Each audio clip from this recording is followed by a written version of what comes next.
Let me start by reading you a list. Mali, 2022. French troops ordered to leave. Burkina Faso, 2023. French ambassador given 72 hours to pack and go.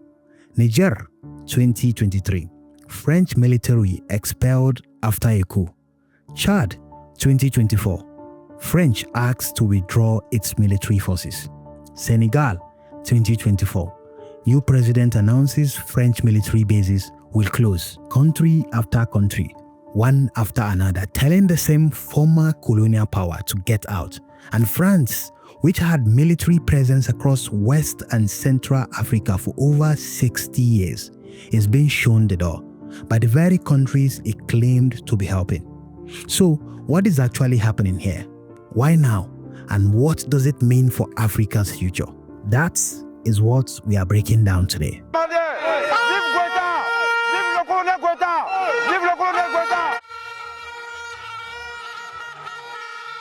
First, you need to understand what France's relationship with Africa actually looked like, because it was never just a historical connection. It was a living, functioning system that continued operating long after independence.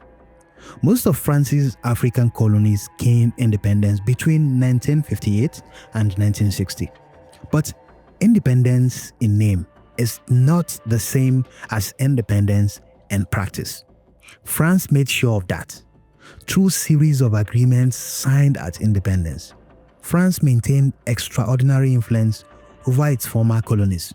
Military bases on African soil, French troops who could intervene to protect friendly governments, meaning governments friendly to France, not necessarily governments friendly to their own people.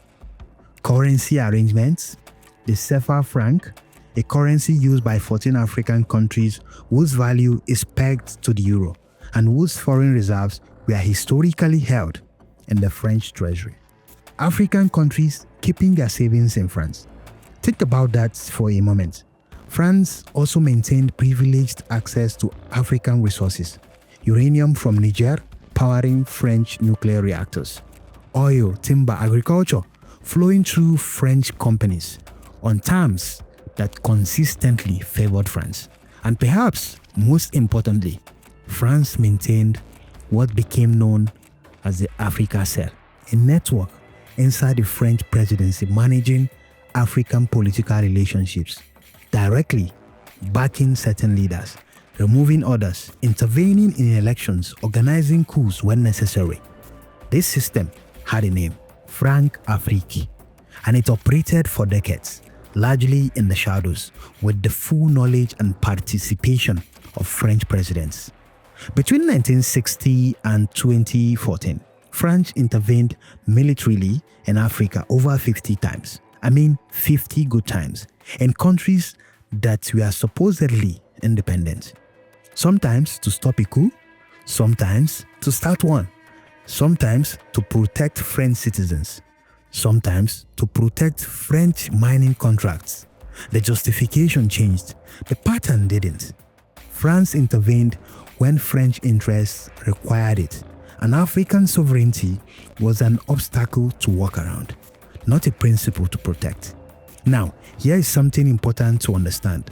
This system worked for a long time because it worked for certain people. African leaders who cooperated with France received protection, military backing against internal threats, economic support, and personal enrichment. The Bongo family in Gabon, Idriss Déby in Chad, Blaise Compaoré in Burkina Faso. Decade after decade, French support kept certain leaders in power, and certain leaders kept French interests secure. It was transactional. Both sides understood the terms. But there was a population that never agreed to those terms. Ordinary African people, who were not consulted, who did not benefit, who watched French companies extract their resources.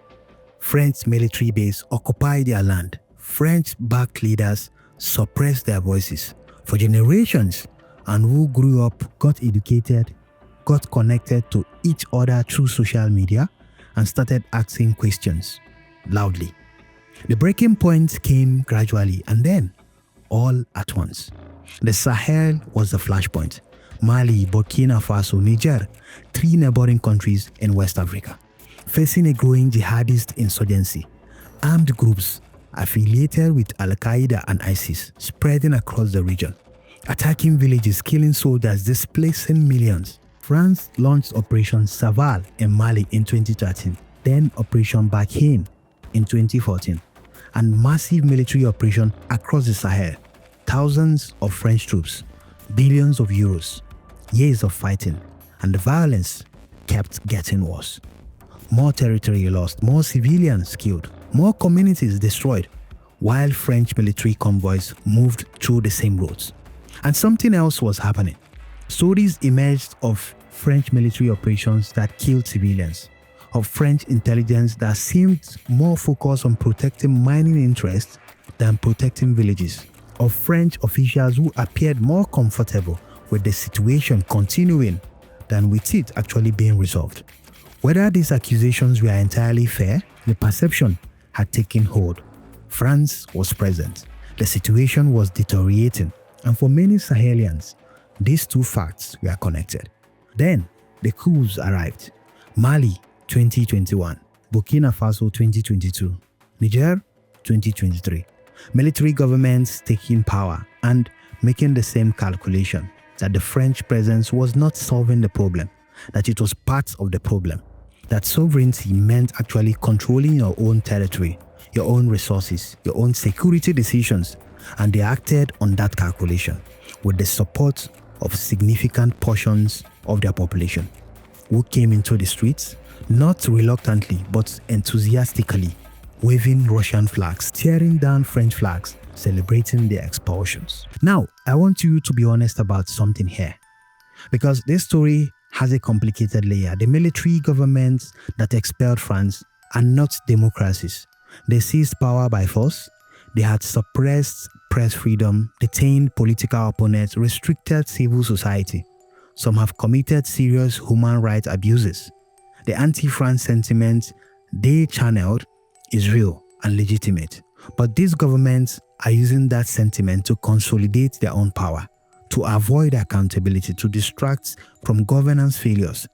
So when crowds wave flags and celebrate expulsions, they are expressing a genuine and justified frustration with France, and they are also being managed by governments that want their anger pointed outward, not inward. Both things are true at the same time. And then there is Russia, the Wagner Group, now rebranded as the Africa Corps, has moved into Mali, Burkina Faso, Niger, Libya, Sudan, Central Africa Republic, offering what it calls security assistance in exchange for mining concessions, political influence, and access. The governments that expelled France did not expel foreign influence. They traded one foreign patron for another. Russia is not in the Sahel because it cares about Sahelian people. It is there because it sees an opportunity to extend influence, gain access to resources, and weaken France and the West in a region that matters strategically. Whether Russia's security assistance will actually reduce the violence, the evidence so far is not encouraging. In several countries where Wagner had operated, civilian casualties have increased, not decreased. But here is what is also true. The movement pushing France out is bigger than coups and bigger than Russia. In Senegal, a country that did not experience a coup, that held free and fair elections in 2024, that elected a genuinely reform-minded president in Diomaye Faye, the new government still announced that French military bases would close. Not because Russia told him to, not because military junta needed a distraction, but because an elected government reflecting genuine popular sentiments decided that foreign military bases on Senegalese soil were incompatible with real sovereignty. That is a different conversation. That is not anti-French hysteria. That is a country deciding what independence actually means. France is scrambling to respond. President Macron has acknowledged that France made mistakes, that the relationships needs to change, that a new model is required, but acknowledging mistakes after being expelled is not the same as having changed before the expulsion happened. And African governments and populations have had French promises of a new relationship before, multiple times, over multiple decades, and watched the same system continue underneath the new language, trust. Once broken, this comprehensively takes more than speeches to rebuild. So here is what I want you to take away from this story. What is happening across Africa right now is not simply anti-French sentiment. It is something larger. A generation of Africans deciding that independence should mean what the word actually says. That foreign military bases on African soil require African consent. That African resources should primarily benefit African people.